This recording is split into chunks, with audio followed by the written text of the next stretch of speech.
All right, folks, get ready for a culinary adventure. Today, we're going deep, deep into the world of three of, well, really, some of the most popular foods around. Some real comfort food staples. Yeah, exactly. We're talking French fries, fish sticks, and, believe it or not, macadamia nuts. We're going to trace them all the way from their humble beginnings to, well, our plates. And you might be surprised at just how much science, technology, and human ingenuity goes into every bite. Oh, absolutely. So let's kick things off with, well, I guess the king of comfort food, right? The French fry. I mean, who doesn't love a crispy fry? Yeah. But before we even get to the frying part, you got to start with the right potato, right? Absolutely. You can't make a good fry with just any old spud. And that's where the agria potato comes in. It's kind of the gold standard in the fry world. Yeah, I was reading about that, the agria, huh? Yeah. It's got this perfect starch content, right? Somewhere between 13 and 16%. Which makes it, well, basically ideal for pretty much everyone, from like those little independent chip shops to those massive factories that, churn out tons of frozen fries. Oh, yeah, I saw that in the research. It's amazing the scale of some of those factories. It's incredible. But I also love that even at those massive factories, they're still using the same potato that, a small chip shop owner would use. And speaking of chip shops, I remember that Jonas, the chip shop owner we read about, he had a tip that I thought was interesting. He likes to mix peeled and unpeeled potatoes. Yeah, that's a great tip. You get a nice mix of textures and flavors that way. Yeah, I was wondering if there's any, scientific reason for that. Well, yeah, actually. Leaving some of the skin on can actually help trap more starch inside the potato, which, when you fry it, translates to a crispier fry. Oh, that makes sense. So more starch, more crunch. Exactly. It's interesting, though, because, on a larger scale, like in those big factories, they usually go for completely peeled potatoes. Huh, yeah. I guess they're really going for maximum crispiness, huh? I guess so. They want that, that perfect crunch. Oh, speaking of those factories, I mean, they operate on a whole other level, right? We saw that one in Austria that produces something like 100 tons of fries every day. It's mind-boggling, isn't it? The sheer scale of it. Yeah, but even at that scale, I mean, it was cool to see that they're still concerned about, things like waste. They use that, I think it was a steam and high-pressure peeling process. Right, which is actually a lot more environmentally friendly than some of the older methods. Exactly. So it's not just about efficiency, it's also about sustainability. Absolutely. I think that's something we see more and more these days, which is great. For sure. But, even with all that impressive technology, there's something about those small chip shops like Jonas's that just has a certain, charm to it. I was fascinated by the way they make those thick-cut fries, the potato press and all that. Oh, yeah. It's a real art. Mm-hmm. Especially in Belgium and the Netherlands, they've really perfected that technique. Yeah, and he talked about those crooked bits and how those are like a sign that the fries are handmade. I kind of like that. It's like a badge of honor. Definitely. It's like, you're getting something unique, something with character. Absolutely. But, whether you're talking about those hand-cut fries or the factory-made ones, one thing they both emphasize is the importance of size and shape. Right. That's crucial for a perfect fry. Yeah. So why is that? Like, what's the science behind that? Well, on the industrial side, those smaller or irregularly shaped pieces, they actually get rejected because they tend to cook too fast and get too hard when you fry them. Oh, so they would be, like, too crunchy. Yeah, basically. Too crunchy. But in a chip shop, they embrace those imperfections, right? It adds to that rustic charm. Yeah, I guess that makes sense. It's all about, like, celebrating the individuality of each potato. I like that, the individuality of each potato. But there is one step that pretty much everyone agrees on, whether you're making fries at home or in a giant factory, and that's blanching. Now, I got to be honest, I've been guilty of skipping this step at home. A lot of people do. But after reading about it, I'm starting to understand why it's so important. So what exactly does blanching do? So blanching, right, it's basically pre-cooking the fries.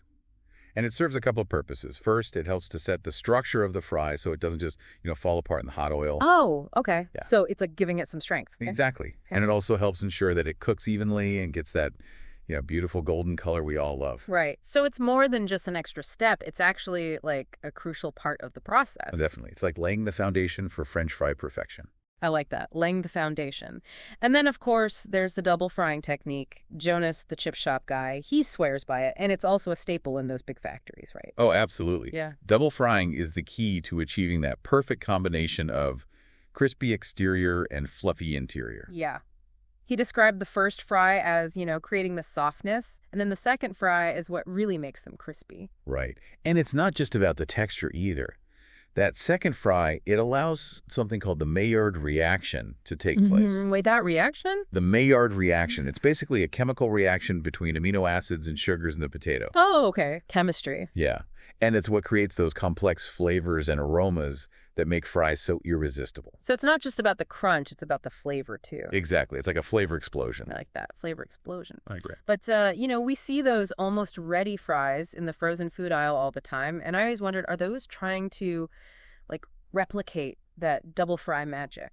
They are, actually. Those fries have been par fried, which means they've been fried once already, but for a shorter time. So you can finish them off at home with that, with that final fry. Oh, that's cool. So it's like they're giving you a head start. Exactly. It's a way to kind of a bit of that chip shop experience into your own kitchen. Yeah, that makes sense. So I guess a big question is, after all that, how do those homemade fries stack up against the mass-produced ones? Well, it's tough to say. Homemade fries definitely have that fresh homemade taste, and the potato flavor really shines through.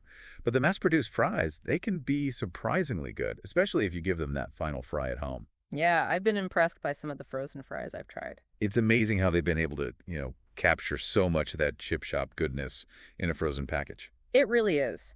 So I guess at the end of the day, whether you're a diehard chip shop fan or, you prefer the convenience of frozen fries, the key to a perfect fry really boils down to the potato and that crucial double frying technique. I think that's a great way to put it. The potato and the double fry. Yeah. And it's cool to see that, whether you're making a small batch for yourself or producing, tons of fries every day, there's this real dedication to quality and a deep understanding of the science behind it all. Absolutely. It's more than just throwing potatoes in oil.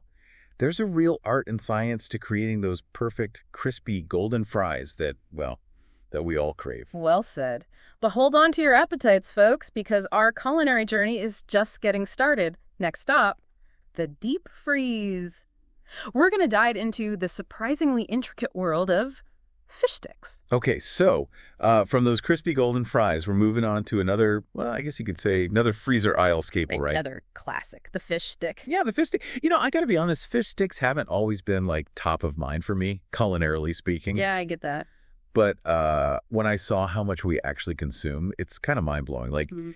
In Germany alone, they go through over 53,000 tons of fish sticks every year. It's incredible. That's a lot of breaded fish. It is a lot of breaded fish. So, we see these rectangular frozen breaded fish things, and it's like, where do they even come from? Well, it all starts, believe it or not, thousands of miles away in the Bering Sea. The Bering Sea? Yeah, up in those, those icy Arctic waters. Wow. So those frozen fish sticks in my local grocery store started out swimming around in the Arctic. Pretty much. The star of the fish stick show is the Alaska pollock. Alaska pollock. Oh. Yeah. And they're actually caught and processed right there on these huge fishing vessels. Oh, wow. So they do everything right there on the ship. Yeah, it's all about freshness. Yeah. Right?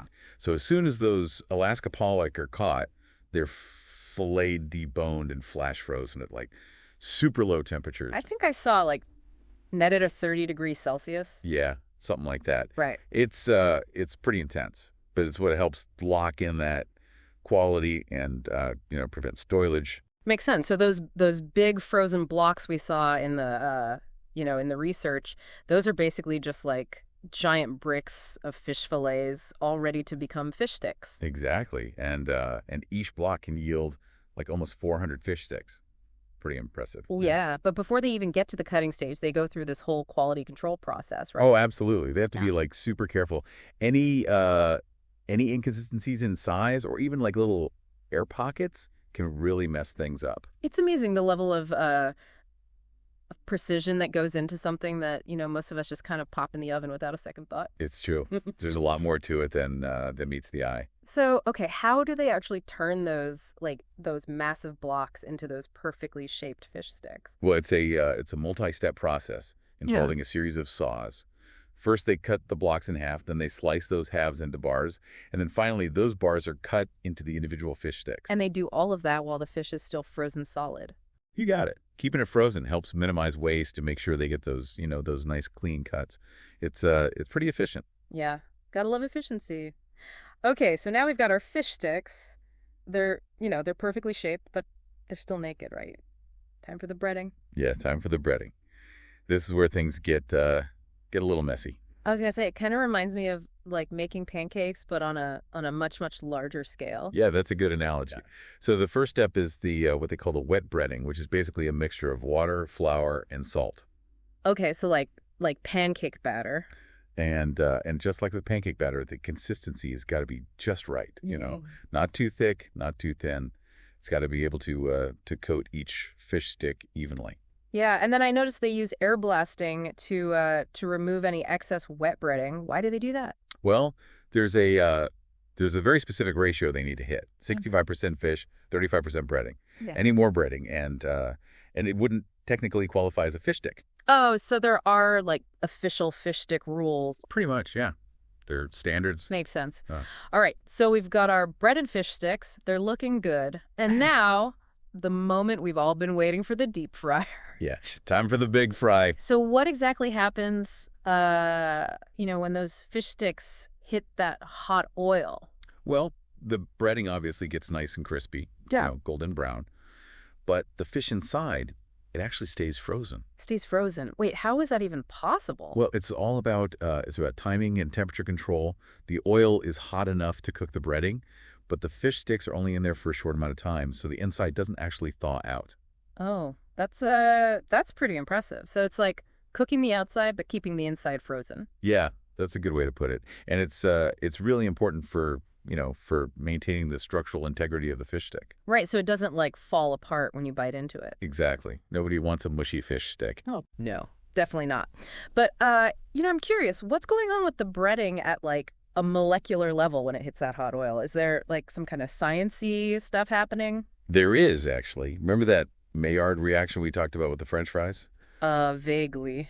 Well, it's happening here too. Yeah. That reaction between the amino acids and sugars, it's what creates those really flavorful roasting substances that give the fish sticks their characteristic color and taste. Oh, so it's like the same reaction but with different ingredients? Yeah, exactly. It's amazing how versatile that reaction is. It's pretty cool. Okay, so the fish sticks come out of the fryer. They're nice and crispy. What happens next? Well, they got to cool down pretty quickly, right? Oh, They yeah. go through this rapid cooling process to prevent the fish from overcooking and, you guessed it, falling apart. Right, got to maintain that frozen core. Exactly. So it's all about maintaining that delicate balance. It's really amazing the level of detail and precision that goes into this whole process. It is, yeah.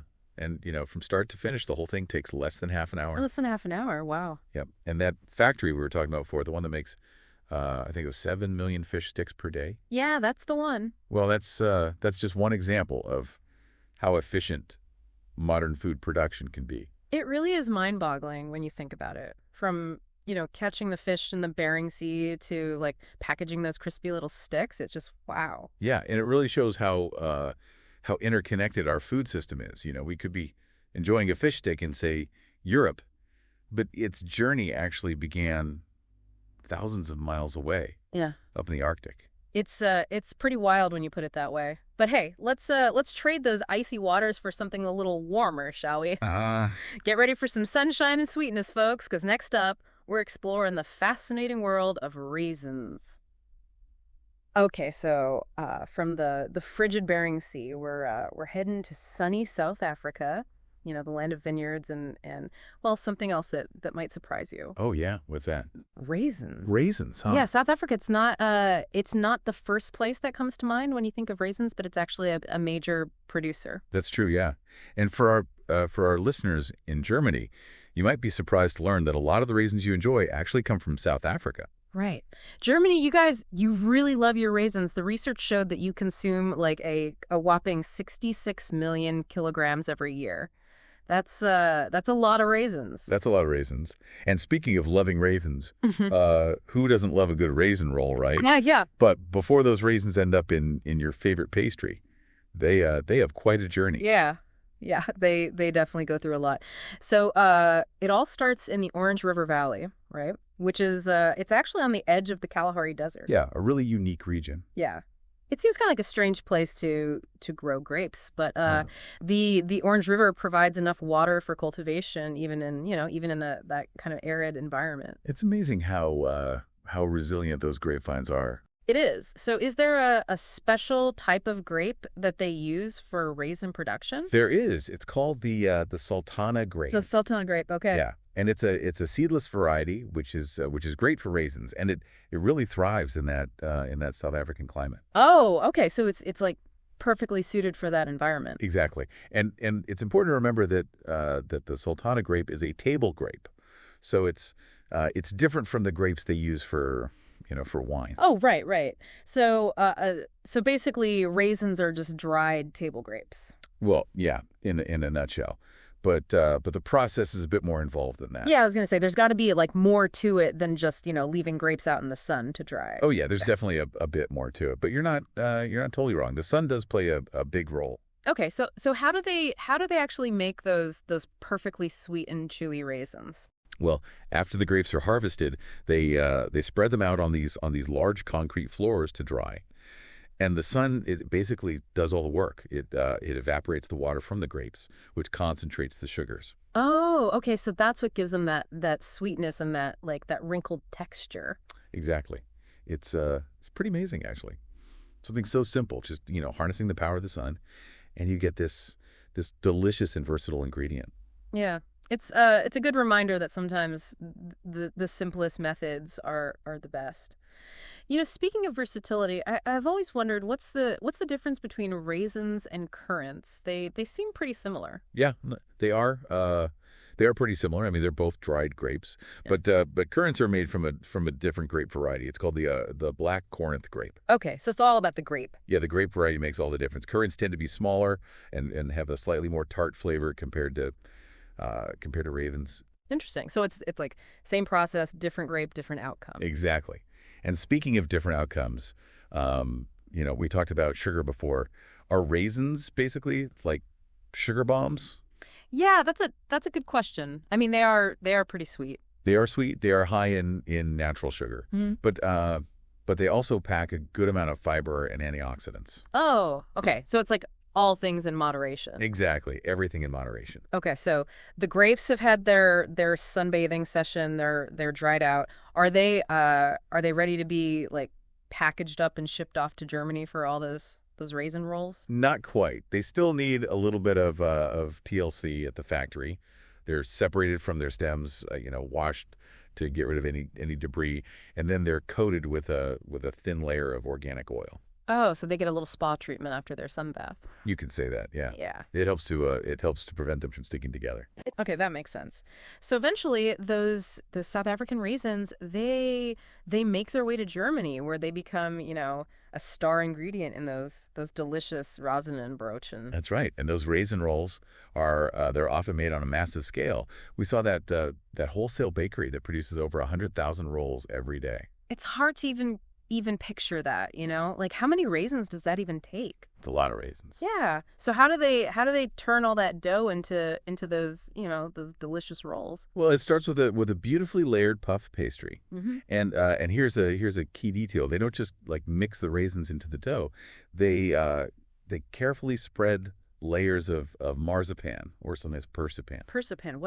What is that? Persipan is like marzipan's less expensive cousin. It's made from apricot kernels instead of almonds, but it has a similar flavor and texture. Oh, okay. So it's like a budget-friendly alternative. Exactly. But whether it's marzipan or persipan, that layer adds a subtle sweetness and a lovely moistness to the rolls. Yeah, I bet. So it's like a delicate construction project, building those layers of flavor and texture. And I remember from the research, they soap and wash the raisins before adding them to the dough.